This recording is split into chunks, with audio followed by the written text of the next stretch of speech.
लेकिन जब हम बोर्ड एग्ज़ाम में जाते हैं तो अच्छे स्टूडेंट्स के भी सिर्फ 90% से लेकर के 95% आ जाते हैं, उनके 100% मार्क्स नहीं आ पाते और फिर हमें लगता है कि ये बोर्ड जानबूझ के काटता है, लेकिन ऐसा नहीं होता।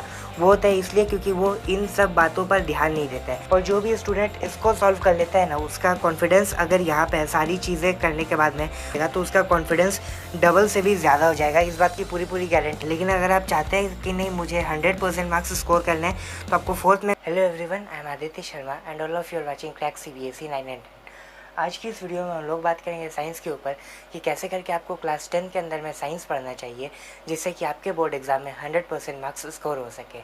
तो हम बात करेंगे उन सारी पॉइंट्स की जो कि आपके लिए बहुत ही ज़्यादा बेनिफिशियल रहेंगे थ्रू आउट द ईयर, इसलिए आप इस पूरे वीडियो को ज़रूर देखिएगा to get the maximum benefit. So let's start.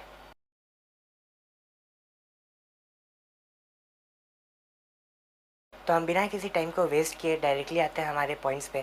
तो जो सबसे पहला पॉइंट है वो है NCERT। तो इसका मतलब ये है कि जो क्लास 10 में स्पेशली साइंस में आपको जो पहला बुक पढ़ना है that must be NCERT and NCERT must be on your finger tips.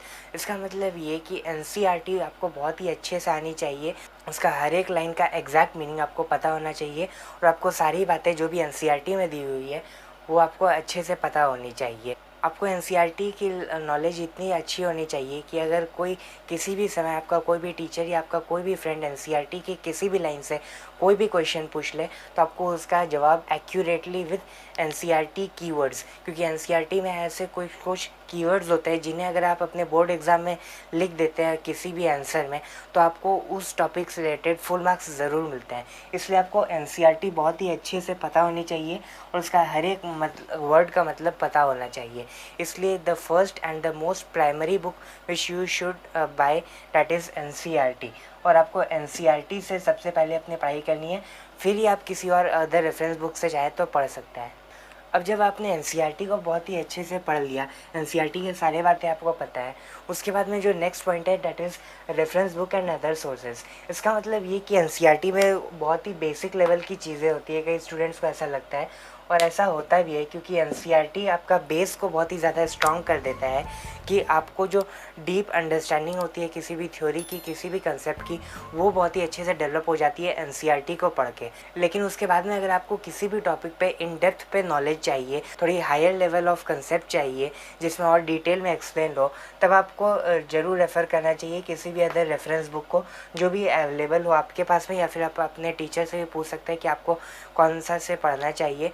बहुत सारे मार्केट में अवेलेबल हैं, सारे ही ठीक ठाक मैं कहूँगा, लेकिन जो भी आपके टीचर बोलते हैं या तो आप उनसे पढ़ लीजिए या फिर जो भी बुक आपके पास में अवेलेबल है आप उसी से पढ़ लीजिए। लेकिन क्योंकि ये पॉइंट पे मैं ज़्यादा एम्फेसिस इसलिए दे रहा हूँ क्योंकि ये साल का शुरुआत का टाइम है और अभी आपके पास में पूरा साल पड़ा है, तो अभी आप चाहे तो किसी और बुक पर भी फोकस कर सकते हैं NCERT के साथ साथ, इसलिए आप इसको ज़रूर रेफ़र कीजिए।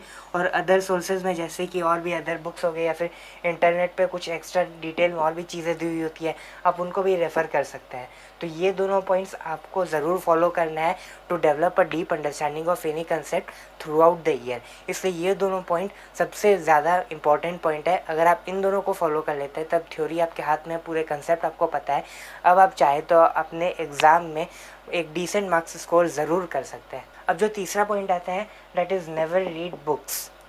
अभी तो फर्स्ट पॉइंट में कहा कि NCERT को पढ़ लो, फिर सेकंड में कहा कि रेफरेंस बुक से पढ़ लो, अभी बोल रहे हो कि नेवर रीड बुक्स। हाँ, आपको क्लास 10 के अंदर में साइंस में कभी भी बुक्स को नहीं पढ़ना है। इसका मतलब क्या है?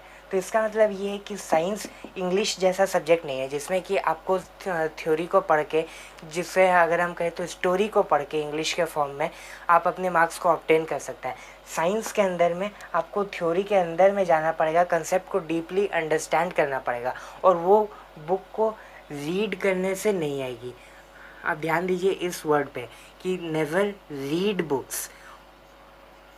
तो अगर आपको बुक्स को पढ़ना नहीं है तो आपको क्या करना है,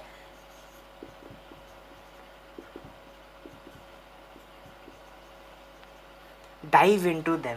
आपको बुक्स में जो भी कंसेप्ट दिए हुए हैं आपको उसके अंदर में घुस के उसके बारे में सोचना है कि ऐसा क्यों दिया हुआ है और इससे और क्या क्या फिनोमेना बन सकते हैं, क्योंकि साइंस में एक ही कंसेप्ट से बहुत सारे अलग अलग टाइप के क्वेश्चंस बन सकते हैं। तो वो अगर आप बुक को सिर्फ पढ़ के जाते हैं जैसा कि आप इंग्लिश में वगैरह में करते हैं और बाकी सब्जेक्ट्स में करते हैं, तो साइंस में आपको मार्क्स नहीं आएंगे। इसमें आपको कंसेप्ट का थ्योरी इतने अच्छे से पता होना चाहिए कि अगर कोई एक बुक है जिसमें कोई एक लाइन मिसप्रिंटेड है तब भी आपको वो पता होना चाहिए कि ये मिसप्रिंटेड है, क्योंकि जो जितना मुझे पता है, जितना मैंने कंसेप्ट को गेन किया है उसके हिसाब से ये चीज़ रॉन्ग है। तो वो है कि डाइव इनटू देम करने से आपको बिल्कुल उसके अंदर में घुस जाना है। जो भी कंसेप्ट दे रखा है आपको उसको बिल्कुल अंदर से समझ के और फिर आगे बढ़ना है अपने बाकी नेक्स्ट कंसेप्ट पे। इसलिए आपको सिर्फ बुक रीडिंग मार्क्स नहीं दिलाएगी साइंस में, आपको कंसेप्ट को बहुत ही ज़्यादा अच्छे से पता होना चाहिए। अब अगर हमने बुक को बहुत ही अच्छे से पढ़ लिया, एनसीईआरटी को भी पढ़ लिया, फिर अदर रेफरेंस बुक्स को भी पढ़ लिया और उसके अंदर में डीप में जा कर के हमने कंसेप्ट को भी समझ लिया, लेकिन बार बार रिवीजन तो हम पूरे बुक से नहीं कर सकते हैं। तो उसके लिए जो हमारे काम में आएंगे वो आएंगे नोट्स। लेकिन नोट्स को हम बनाएं कैसे, हम कैसे उस तरह के नोट्स बनाएं जो हमारे पूरे बुक को कुछ पेजेस में सम अप करके देता हो, जो कि हम कितनी बार भी पढ़ सकते हैं। वो ऐसी टाइप की शॉर्ट नोट्स हो, लेकिन बहुत ज़्यादा शॉर्ट भी नहीं हो, जिसमें डिटेल में सारी चीज़ें भी एक्सप्लेंड हो और जिनके बाद में हमको बुक को वापस से उठा करके पढ़ना नहीं पड़े। तो वैसा नोट्स अगर आप बनाना चाहते हैं तो मैंने उस पर एक वीडियो बना रखी है, आई बटन पर लिंक आ रहा है, आप ज़रूर उस वीडियो को देखिएगा। बहुत ही ज़्यादा काम की वीडियो है, तो आप उसको ज़रूर देखिएगा। लेकिन मैं उसमें एक और पॉइंट इंक्लूड करना चाहूँगा कि जो आपके बोर्ड एग्ज़ाम के लिए जो आप नोट्स बनाएंगे वो आपको मेनली फोकस करना चाहिए एनसीईआरटी पे, और आपको एनसीईआरटी से ही अपने नोट्स बनाने हैं जो भी आप अपने बोर्ड एग्ज़ाम के लिए बनाएंगे। क्योंकि मैंने अपने पिछले वीडियोस में भी ये बात बोल रखी है कि आपके बोर्ड एग्ज़ाम में 80 to 90% of the questions direct line to line NCERT से आ जाते हैं। इसलिए आपको एनसीईआरटी से ही अपने नोट्स बनाने हैं। अगर बीच बीच में आप कुछ एक्स्ट्रा पॉइंट्स इंक्लूड करना चाहते हैं तो आप किसी रेफरेंस बुक से इंक्लूड कर सकते हैं या फिर इंटरनेट से इंक्लूड कर सकते हैं, लेकिन मेन बुक आपका होना चाहिए एनसीईआरटी, जिससे आप नोट्स बनाएंगे। ये चीज़ मैं आपको साइंस के लिए भी बोलूँगा और यही चीज़ मैं आपको खास करके सोशल साइंस के लिए भी बोलूँगा, क्योंकि इसमें बहुत 80 to 90% of the questions direct line to line NCERT से आ जाते हैं। इसलिए आपको एनसीईआरटी पे मेन फोकस करके उसको थोड़ा और छोटा कर करके आपको अपने नोट्स बनाने हैं। और अगर आप और भी डिटेल में जानना चाहते हैं कि कैसे करके बेस्ट नोट्स को बनाएं तो आई बटन पर लिंक है, डिस्क्रिप्शन में भी लिंक है, आप उस वीडियो को ज़रूर देखिएगा। अब अगला और बहुत ही ज़्यादा काम का पॉइंट जो कि ज़्यादातर स्टूडेंट्स मिस कर जाते हैं वो है एक्स्ट्रा थिंग्स। इस एक्स्ट्रा थिंग्स का मतलब क्या है? इसका मतलब ये, जब आप अपने एनसीईआरटी बुक को देखेंगे तो उसमें बहुत सारी एक्स्ट्रा बातें दी हुई थी, जैसा कि मैं आपको एक पिक्चर में भी दिखा रहा हूँ। कुछ ऑरेंज बॉक्सेस होते हैं और कुछ ब्लू बॉक्सेस होते हैं। तो आपको इन ऑरेंज और इन ब्लू बॉक्सेस को बिल्कुल भी मिस नहीं करना है। इसमें जो भी बातें दी हुई है वो हमें लगता है कि कुछ एक्स्ट्रा नॉलेज दिया हुआ है, कुछ एक्स्ट्रा चीज़ें दी हुई है जो कि हमारे थ्योरी से, मेन कंसेप्ट से रिलेटेड नहीं है, लेकिन ऐसा बिल्कुल भी नहीं होता है। इसमें जो बातें दी हुई है उनसे अक्सर बहुत सारे क्वेश्चंस बोर्ड एग्ज़ाम में आ जाते हैं। जैसा कि मैं आपको एक पिक्चर दिखा रहा हूँ, ये कैल्शियम कार्बोनेट का फॉर्मेशन वाला, तो इससे बहुत बार क्वेश्चन आ चुका है बोर्ड एग्ज़ाम में। तो आपको इन बॉक्सेस को बिल्कुल भी मिस नहीं करना है। इसमें भी जो भी इंपॉर्टेंट चीज़ें हैं आपको उनको अपने नोट्स में ज़रूर इंक्लूड करना है। और इसके साथ साथ जो एक और चीज़ें बहुत ही ज़्यादा इंपॉर्टेंट हो जाती है वो होता है आपके एनसीईआरटी बुक के अंदर में थ्योरी के बीच बीच में दिया हुआ होता है ये एक्टिविटीज़। तो इन एक्टिविटीज़ को आपको बिल्कुल भी मिस नहीं करना है। जो आपके प्रैक्टिकल एग्ज़ाम में जो एक्टिविटीज़ आते हैं, जो एक्सपेरिमेंट्स आते हैं, वो तो आपको सिर्फ प्रैक्टिकल में मार्क्स दिलाएंगे, लेकिन जो आपको बोर्ड एग्ज़ाम में एक्चुअल में 2-4-5% इंक्रीज़ कर जाते हैं वो होते हैं उन एक्टिविटीज़ को जो स्टूडेंट्स पढ़ के जाते हैं उनके इंक्रीज़ हो जाते हैं। ऐसा कई बार होता है कि हमने पूरे थ्योरी को बहुत ही अच्छे से पढ़ रखा है, हमने चीज़ों को अच्छे से समझ रखा है, हमने सारी किताबों को पढ़ा रखा है, बहुत ही अच्छे से प्रैक्टिस भी किया है साल भर, लेकिन जब हम बोर्ड एग्ज़ाम में जाते हैं तो अच्छे अच्छे स्टूडेंट्स के भी सिर्फ 90% से लेकर के 95% आ जाते हैं, उनके 100% मार्क्स नहीं आ पाते और फिर हमें लगता है कि ये बोर्ड जानबूझ के काटता है, लेकिन ऐसा नहीं होता। वो होता है इसलिए क्योंकि वो इन सब बातों पर ध्यान नहीं देता है और इनसे डायरेक्ट क्वेश्चन भी कभी कभी आता है, लेकिन इनसे इनडायरेक्ट क्वेश्चंस बहुत बार आ जाते हैं, खास करके एक्टिविटीज़ से।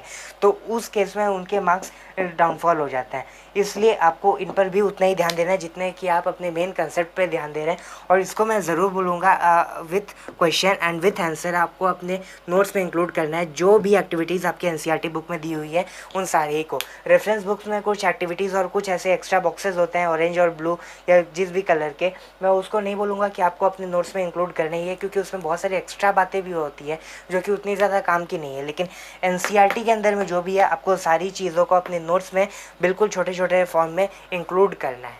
अब जो अगला पॉइंट है थ्योरी वर्सेस क्वेश्चन प्रैक्टिस, ज़्यादातर स्टूडेंट्स कभी ना कभी इसमें ज़रूर कंफ्यूज हो जाते हैं, क्योंकि वो कभी किसी से सुन लेते हैं कि अगर आपका थ्योरी बहुत ही ज़्यादा स्ट्रॉन्ग है तो क्वेश्चंस तो अपने आप सॉल्व हो जाएंगे। और कुछ लोग बोलते हैं कि थ्योरी को आपको बार बार एक ही चीज़ को आप पढ़ते रहेंगे तो उसका क्या फ़ायदा, इससे अच्छा है कि आप ज़्यादा क्वेश्चंस को प्रैक्टिस करिए। तो इसमें बहुत ज़्यादा कन्फ्यूजन होता है। तो इसका जो सबसे सिंपल आंसर मैं दूंगा वो है, अगर आपकी थ्योरी अच्छी है तो आपका क्वेश्चन प्रैक्टिस अच्छा होगा। लेकिन अगर आपने थ्योरी को सिर्फ स्ट्रॉन्ग करा और आपने क्वेश्चंस की प्रैक्टिस नहीं करी है एक डिसेंट लेवल तक, तब आपके मार्क्स इंक्रीज़ नहीं होंगे।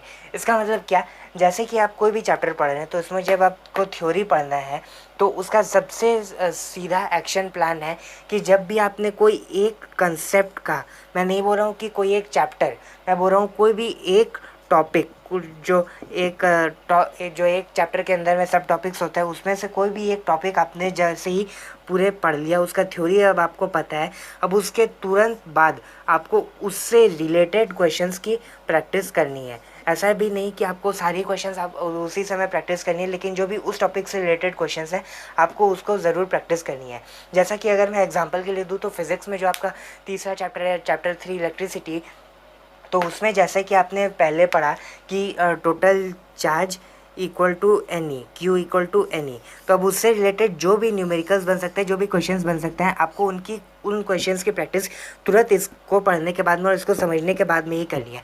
उसके बाद में जैसा कि आप और अगर जाते हैं हीट पावर वगैरह वगैरह, तो जैसे तो उससे रिलेटेड फिर आपको करना है। ऐसा करके आपको अपने क्वेश्चंस की प्रैक्टिस करनी है, जैसे जैसे करके आप एक एक टॉपिक को ख़त्म करते जा रहे हैं। तो वैसे करके अगर आप अपने क्वेश्चन को प्रैक्टिस करते हैं तो आपकी थ्योरी तो क्वेश्चन प्रैक्टिस से और ज़्यादा स्ट्रांग हो जाएगी। इसका मतलब कि जब आप पहली बार थ्योरी पढ़ते हैं तो आपको हो सकता है आपको लग रहा हो कि ये बहुत ही ज़्यादा अच्छे से मुझे समझ में आ गई है, अब मैं इसे नहीं भूलूंगा, लेकिन तब भी आप भूल जाएंगे जब तक आप उसकी क्वेश्चन की प्रैक्टिस नहीं करेंगे। लेकिन जैसे ही आप उनसे रिलेटेड क्वेश्चंस की प्रैक्टिस कर लेते हैं तो जो आपका थ्योरी इतना स्ट्रांग था इस लेवल का, वो यहाँ पर पहुँच जाता है। इसका मतलब थ्योरी पढ़ने से तो हमें लाभ होता है कि क्वेश्चन सॉल्व हो जाता है, और क्वेश्चन सॉल्व करने से ये लाभ होता है कि हमारा थ्योरी और भी ज़्यादा स्ट्रांग हो जाता है, और उससे फिर हम और अगले लेवल की क्वेश्चंस और थोड़ी हायर लेवल की एडवांस क्वेश्चंस भी सॉल्व कर सकते हैं। तो इसलिए आपको एक बैलेंस बना करके चलना पड़ेगा। जो सबसे सीधा एक्शन प्लान है वो वही है, एक एक टॉपिक आपका जब थ्योरी खत्म होता जाए तो आप उससे रिलेटेड क्वेश्चंस को सॉल्व करते जाइए। अब अगला पॉइंट है PYQs। ऐसे तो मैं इसको क्वेश्चंस में ही इंक्लूड कर सकता था कि आपको PYQs भी सॉल्व करने हैं उन्हीं पॉइंट्स में, लेकिन मैं इसको एक अलग सा पॉइंट इसलिए मान रहा हूँ क्योंकि ये बहुत ही ज़्यादा इम्पॉर्टेंट पॉइंट है, और जो भी स्टूडेंट इसको सॉल्व कर लेता है ना, उसका कॉन्फिडेंस अगर यहाँ पे सारी चीज़ें करने के बाद में उसे एनसीईआरटी के index questions, chapter and exercises, NCERT example के क्वेश्चंस, और भी जो भी रेफरेंस बुक्स है उसके क्वेश्चंस, और भी जो एक्स्ट्रा क्वेश्चंस इंटरनेट पे अवेलेबल होते हैं उनके क्वेश्चंस अगर कर रखे हैं, तब भी उसका कॉन्फिडेंस अगर यहाँ पर है, वो जब PYQs अपने सॉल्व कर लेगा तो उसका कॉन्फिडेंस डबल से भी ज़्यादा हो जाएगा। इस बात की पूरी पूरी गारंटी देता है PYQ। इसलिए आपको ये जो प्रीवियस ईयर क्वेश्चंस हैं आपको इन पे ज़रूर ध्यान देना है। और कैसे करके आप करेंगे इतने सारे क्वेश्चंस को सॉल्व, तो जैसे ही आपने वही सेम फॉर्मूला, जैसे ही आपने कोई भी एक टॉपिक से रिलेटेड थ्योरी को पढ़ लिया, उसके बाद में जो भी उससे रिलेटेड एनसीईआरटी में जो इन टेक्स्ट क्वेश्चंस होते हैं, जो सबसे पहला पॉइंट है वो यही है, इन टेक्स्ट क्वेश्चंस, और फिर आपको वो उसको सॉल्व कर लेना और खुद से करना है। आपको पहले सोल्यूशन नहीं देखना किसी भी क्वेश्चन में, आपको पहले खुद से सॉल्व करना है। सॉल्व हुआ उसके बाद में भी आपको सोल्यूशन से मैच करना है कि उसने किस तरीके से सॉल्व किया बुक वालों ने और आपने कैसे करके किया। और अगर नहीं सॉल्व होता है तो फिर आपको बार बार सोचना है कि कैसे करके हुआ, और फिर लास्ट में लास्ट ऑप्शन है आपको सोल्यूशन दे करके उसको सॉल्व करना है। और फिर जो आपने इंडेक्स क्वेश्चंस कर लिया एनसीईआरटी के, उसके बाद में आपको कुछ चैप्टर एंड एक्सरसाइजेस दिए हुए होते हैं एनसीईआरटी में, आपको फिर उसको सॉल्व कर लेना है। जो पूरा चैप्टर ख़त्म हो जाता है तब जो एक्सरसाइजेज होते हैं एनसीईआरटी के, आपको उसको सॉल्व कर लेना है। फिर उसके बाद में एनसीईआरटी की ही एक और बुक आती है NCERT एग्जाम्पलर बोल के, इसमें कुछ थ्योरी नहीं होता है, इसमें सिर्फ और सिर्फ क्वेश्चंस होते हैं प्रैक्टिस के लिए, तो आपको इसको भी सॉल्व कर लेना है। उसके बाद में अगर आप चाहते हैं कि आपका एक एवरेज मार्क्स आए साइंस के अंदर में, तो आप खुश हैं। अगर आप चाहते हैं इंग्लिश में अपना करियर बनाना, आप चाहते हैं कि आप बाद में जा कर के साइंस को नहीं चुनेंगे, आप कॉमर्स लेंगे, इसमें अगर मेरे नॉर्मल से 80% टू 90% आ जाए तो मैं खुश हूँ, या 80% टू 85% आ जाए तो वो मेरे लिए बहुत है। तो इतना करने के बाद में आप फोर्थ में कर सकते हैं PYQ, और इस प्रोसेस को आपको बार बार रिपीट करना है। लेकिन अगर आप चाहते हैं कि नहीं मुझे 100% मार्क्स स्कोर करने हैं, तो आपको फोर्थ में कुछ करने हैं एक्स्ट्रा क्वेश्चंस। और ये एक्स्ट्रा क्वेश्चंस कहाँ पे मिलेंगे, तो ये जो आपने रेफरेंस बुक को सॉल्व किया है इसमें बहुत सारे नंबर ऑफ़ क्वेश्चंस मिल जाएंगे। जैसा कि अगर मैं NCERT में कहूँ तो पूरे अगर एक चैप्टर के अंदर में 10 टॉपिक है तो उसमें टोटल क्वेश्चंस आपको मिलेंगे 20। लेकिन वहीं पर अगर आप रेफरेंस बुक में जाते हैं तो आपको एक एक टॉपिक के 20-20 क्वेश्चन मिल जाएंगे। इसका मतलब 200 क्वेश्चन आपको वहीं पर मिल जाएंगे, तो आपको उनको सॉल्व कर लेना है। उसके बाद में जो आपको 5वां नंबर में सॉल्व करना है डैट इज़ PYQs। तो इस फॉर्म में अगर आप चलते हैं तो आपके मार्क्स को कोई भी नहीं रोक सकता है। लेकिन इस प्रोसेस को एक बार करने से नहीं होगा, आपको इसको बार बार रिपीट करना है। और रिपीट आप कैसे करके करेंगे, इतनी बार सॉल्व कैसे करके करेंगे, तो उसका जो सबसे ईजी फॉर्मूला है, मैं इसको यहाँ पर एक बार लिख देता हूँ। तो उसका जो सबसे इजी फॉर्मूला है कि जब आप सॉल्व करेंगे क्वेश्चंस को, तो कोई एक क्वेश्चन मिला जो कि आपको बहुत ही ज़्यादा इजी लग रहा है, तो उसके बगल में आपको लिख लेना है E। आप ABC के फॉर्म में भी लिख सकते हैं, लेकिन मुझे ये फॉर्म ज़्यादा अच्छा लगता है। और जो मीडियम लेवल ऑफ क्वेश्चंस हैं आपको उनके बगल में मार्क कर लेना है M, और जो थोड़े डिफिकल्ट लेवल ऑफ क्वेश्चंस है उसके बगल में आपको मार्क कर लेना है D। तो EMD आपको इस फॉर्म में अपने क्वेश्चंस को जब आप फर्स्ट टाइम प्रैक्टिस करें तब आपको मार्क करना है। उसके बाद में जब आप सेकेंड टाइम प्रैक्टिस करें तब भी आप बोर्ड एग्जाम से बहुत पहले ही सॉल्व करेंगे, तो उस समय भी आपको ये तीनों को ही फिर से सॉल्व करना है। लेकिन जब आप बार बार सॉल्व करेंगे और बोर्ड एग्जाम बहुत ही ज़्यादा पास होगा, तब आप सिर्फ जो मीडियम और डिफिकल्ट लेवल के क्वेश्चंस हैं आप सिर्फ इन्हीं को सॉल्व करेंगे, क्योंकि चांसेस है जब आप इनको कर लेंगे तो जो इजी लेवल ऑफ क्वेश्चंस है वो भी इनमें इंड्यूस्ड ही होंगे, तो वो भी उनकी भी प्रैक्टिस आपकी अपने आप हो ही जाएगी। तो ऐसे करके आपके पास टाइम भी मिल जाएगा और सारे ही लेवल के क्वेश्चंस आप कर पाएंगे, और कोई भी क्वेश्चन आपका नहीं छूटेगा, और हर क्वेश्चन की प्रैक्टिस आपकी कम से कम 3 से 4 बार हो जाएगी इस फॉर्मूले को यूज़ करके। तो आपको ऐसे ही करके अपने सारे क्वेश्चन को प्रैक्टिस करना है। अब जो अगला पॉइंट है वो है डायग्राम्स। अब डायग्राम्स बहुत सारे हो सकते हैं, ये जैसा कि बायो में तो होता ही है, उसमें अलग अलग तरह के डायग्राम्स। उसके बाद में ये केमिस्ट्री में भी हो सकता है। केमिस्ट्री में कैसे करके रहेगा, तो आपका जो कार्बन एंड कंपाउंड्स चैप्टर है, और भी ऐसे ही करके जो भी चैप्टर्स है उसमें जो स्ट्रक्चर्स दे रखे हैं, किसी में कुछ इलेक्ट्रोवैलेंट बॉन्ड का दे रखा है, और फिर वैसे करके, और फिर किसी में आपका 3D स्ट्रक्चर भी दे रखा है डायमंड वगैरह का, तो उसमें आपको डायग्राम्स को प्रैक्टिस करना है। और फिर ये फिज़िक्स में भी होता है, जैसे कि आपको चैप्टर लाइट में आपको मिलेंगे ऐसे करके जो मिरर्स रहते हैं डिफरेंट टाइप्स के, उसमें आपको प्रैक्टिस करना है डायग्राम्स को। तो इसकी प्रैक्टिस आपको कहाँ से होगी, तो इनकी प्रैक्टिस आपको करनी है अपनी NCERT बुक से, फिर आपको करनी है रेफरेंस बुक से एज़ यूजुअल। उसके बाद में लेकिन आपको इनको अपने नोट्स में भी ज़रूर इंक्लूड करना है। तो आपके जो नोट्स बनेंगे that must be with diagrams and with full explain diagrams. इसका मतलब ये कि अगर आपने इसको मार्क कर दिया तो चांसेस है कि आप इसको भूल जाएंगे, तो आपको उसी समय लिख लेना है कि ये क्या है, ये है हमारा प्रिंसिपल एक्सिस। तो आपको ऐसे करके मार्क करके चलना है, जिससे कि अगर बाद में भी पढ़ते हैं तो आपको याद आ जाए। तो ऐसे करके आपको करना है, और आपको ये विथ पेंसिल ही करना है। आपको इसको कभी भी पेन से ड्रॉ नहीं करना है कि हम बाद में पेंसिल से प्रैक्टिस कर लेंगे, क्योंकि आप जितनी बार प्रैक्टिस करेंगे, और ये तो साल के शुरुआत का टाइम है, अभी आपके पास में बहुत ज़्यादा टाइम है। मैं बोलूँगा अभी आप अपने डायग्राम्स पे ज़रूर फोकस कीजिए, क्योंकि ये चीज़ अगर आपका अभी से पूरा 100% क्लियर रहेगा, तब आप लास्ट टाइम में सिर्फ अपने थ्योरी पे ध्यान दे रहे होंगे। क्योंकि ऐसा ही होता है हर बार कि जब लास्ट का टाइम आ जाता है, बोर्ड एग्ज़ाम पास में होता है, उस समय हमें समझ में ही नहीं आता कि हम अपनी थ्योरी को रिवाइज़ करें या ये जो डायग्राम है इसको प्रैक्टिस करने बैठे। तो इसको अभी से आपको प्रैक्टिस करना है एंड विथ पेंसिल आपको करना है। अब जो लास्ट पॉइंट है वो है फिज़िक्स, केमिस्ट्री, बायोलॉजी। इसका मतलब ये कि साइंस के ही ये 3 ब्रांचेस है, फिज़िक्स, केमिस्ट्री और बायोलॉजी। तो अब स्टूडेंट्स को दिक्कत क्या होती है कि वो साइंस में समझ ही नहीं पाते कि ये एक ही सब्जेक्ट के अंदर में तो 3-3 सब्जेक्ट है, तो अभी इसको मैनेज कैसे करें। और भी बहुत सारे सब्जेक्ट्स हैं, सोशल साइंस है, इंग्लिश है, हिंदी है, या फिर जो भी आपका लैंग्वेज सब्जेक्ट है वो है, और फिर उसके साथ साथ में मैथ्स भी है। तो अब इसको 3-3 सब्जेक्ट तो ये एक ही में, तो अब इसको कैसे करके मैनेज करें। तो इसके दो ऑप्शंस हैं, या तो आपके स्कूल में एक ही टीचर होगा साइंस का, तो अगर वैसा है तब तो आपको ये एक ही सब्जेक्ट मान करके चलना है कि ये एक ही सब्जेक्ट है। और जब आप फिज़िक्स कर रहे हैं तब आपको केमिस्ट्री पे ध्यान नहीं देना है, बायो पे ध्यान नहीं देना है। जब आप केमिस्ट्री को पढ़ रहे हैं उस समय आपको बायो पे ध्यान नहीं देना है, फिज़िक्स पे ध्यान नहीं देना है। और जब आप बायोलॉजी पढ़ रहे हैं तब आपको फिज़िक्स पे ध्यान नहीं देना है, केमिस्ट्री पे ध्यान नहीं देना है।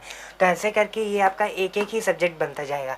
जब आपका फिज़िक्स का चैप्टर चल रहा है तो उस समय आपका साइंस का मतलब है फिज़िक्स, और जब केमिस्ट्री का चैप्टर चल रहा है तब साइंस का मतलब है केमिस्ट्री, और जब बायो का चैप्टर चल रहा है तब साइंस का मतलब है बायोलॉजी। तो वैसे करके आपको मैनेज करना है, उस केस में तो आपको कोई दिक्कत है ही नहीं। लेकिन जिस स्कूल्स में आपके हो सकता है कि आपके मल्टीपल टीचर्स हो, तो उस केस में आपको क्या करें, एक चैप्टर फिज़िक्स का भी चल रहा है, एक केमिस्ट्री का भी चल रहा है, और एक बायो का भी चैप्टर चल रहा है, तो अब 3-3 को मैनेज करके कैसे करें। तो आपको डिवाइड करना पड़ेगा। जैसा कि आपके बोर्ड एग्ज़ाम में आप सभी जानते हैं कि अगर आप साइंस में या आप किसी भी सब्जेक्ट में बहुत डेप्थ में नॉलेज ले लेते हैं तो इसका मतलब ये नहीं कि ये 500 का 500 मार्क्स आपका सिर्फ एक ही सब्जेक्ट दिला देगा। आपके पास में कितना भी नॉलेज हो, ये जो आपको 100% मार्क्स दिलाएगा वो सिर्फ 100 मार्क्स ही दिलाएगा। और वहीं पर अगर आप एक ही पे बहुत ज़्यादा ध्यान दे देते हैं तो आपके बाकी सब्जेक्ट के मार्क्स नीचे गिरने लग जाएंगे, जो कि आपके ओवरऑल परसेंटेज को बहुत ज़्यादा डाउन कर देगा, जो कि आप नहीं चाहते हैं। तो उस केस में आपको डिवाइड करके चलना पड़ेगा। जैसे कि आप बाकी अगर आपके पास में आप एक दिन में अगर 3 सब्जेक्ट्स को पढ़ रहे हैं और आप 6 घंटे पढ़ रहे हैं, तो 2-2 घंटे आपके पास सारे सब्जेक्ट्स में हैं, तो 2 घंटे आपको मिले साइंस के लिए भी। तो अब आपका डिसाइड करना है कि आप एक घंटे 2 सब्जेक्ट को देना चाहते हैं, जैसे physics chemistry, physics bio, bio chemistry, या कैसे भी करके आप अपने कॉम्बिनेशन को डिसाइड करना चाहते हैं, या फिर इस 2 घंटे को ही आप 3 सब्जेक्ट्स में डिवाइड करेंगे। तो वैसे करके आपको समय को डिवाइड करते हुए चलना है, और आपको तीनों में एक बैलेंस बनाना पड़ेगा टाइम का। क्योंकि अगेन वही पॉइंट है, आपको एक सब्जेक्ट में बहुत ज़्यादा नॉलेज ला के भी आपको वो बहुत ज़्यादा अपने मार्क्स को 500 नहीं कर देगा, और आपके परसेंटेज को बहुत ज़्यादा इंक्रीज़ नहीं रहेगा। उसका बोर्ड का पेपर 100 मार्क्स का ही आएगा, भले ही आप एक ही सब्जेक्ट में कितना भी ज़्यादा पढ़ लें या कितना भी नहीं पढ़ें। और आपके ये चीज़ सारी सब्जेक्ट्स में लागू होता है, इसलिए आपको अपने सारे ही सब्जेक्ट्स में इक्वल ध्यान देना है। इसलिए आपको ऐसे करके मैनेज करना है ये तीनों। और मैं बहुत ही जल्द 3 और वीडियोज़ लेकर के आने वाला हूँ कि how to approach physics, how chemistry, biology. तो उसमें मैं डिटेल में बताऊँगा एक एक सब्जेक्ट के बारे में कि आपको कैसे करके पढ़ना चाहिए उस एक सब्जेक्ट में, जिससे कि अगर आपका कोई भी टेस्ट होता है, जैसे फ़िज़िक्स का अगर मैं वीडियो बनाऊँ, तो अगर फ़िज़िक्स का आपका 100 मार्क्स का टेस्ट होता है आपके स्कूल के अंदर में या कहीं पे भी, तो उसमें आपके 100 में 100 नंबर आ जाए। या फिर बोर्ड एग्ज़ाम में अगर 33 मार्क्स का सिर्फ फिज़िक्स आता है तो उसमें 33 में 33 मार्क्स आपके आ जाए। तो इस चीज़ को अगर आप चाहते हैं तो आप मुझे चैनल पे ज़रूर सब्सक्राइब कर दीजिए। इस चैनल को मैं बहुत ही जल्दी उस पर वीडियो लेकर आने वाला हूँ, और आप नोटिफिकेशन को भी ज़रूर ऑन कर दीजिए। अगर आपको ये वीडियो अच्छा लगा तो आप इस वीडियो को ज़रूर लाइक कीजिए और अपने दोस्तों के साथ भी शेयर कीजिए। मुझे चैनल को सब्सक्राइब करके नोटिफिकेशन को ज़रूर ऑन कीजिए, क्योंकि मैं ऐसे ही बहुत सारे अमेजिंग वीडियोज़ आपके लिए लेकर के आने वाला हूँ। और आपका कोई भी सजेशन, डाउट, फीडबैक है तो मुझे कमेंट में ज़रूर बताइए। मैं डेफिनेटली कोशिश करूँगा आपको रिप्लाई देने की, और उस टॉपिक पर मैं ज़रूर एक वीडियो बना दूँगा। तो आज की इस वीडियो में इतना ही, मिलते हैं अगली वीडियो में। Thank you.